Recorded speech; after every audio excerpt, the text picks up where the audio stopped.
Hello বন্ধুরা, দেখো আজকে আমি টেকুয়া বানাচ্ছি। এখানে চালের একটু সুজি দিয়েছি, আটা দিয়েছি, একটু চালের গুঁড়ো দিয়েছি ক্রিস্পি হওয়ার জন্য।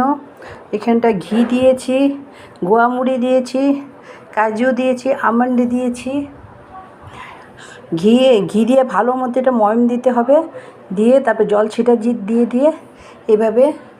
আমার তো বড় কাঠের সাজনি, আমি ঘরে যেটাতে আমি নারকেলের নাড়ু বানাই ওটাতে আমি বানিয়েছি। এই যে দেখো, সাজ করে এই যে দেখো, এই যে এটা করে সব মেখে একসঙ্গে ভালো মতো ময়ম দিয়ে জল ছিটা দিয়ে বানিয়ে তারপরে আমি এখন চুলাতে বানাচ্ছি। এটা তো আমি তো ড্রয়িং রুমে ছিলাম। এই যে দেখো, দেখেছো আমার টেকুয়াগুলো হচ্ছে। এই যে কতগুলো হয়ে গেছে, এই যে বানিয়েছি। ঠিক আছে।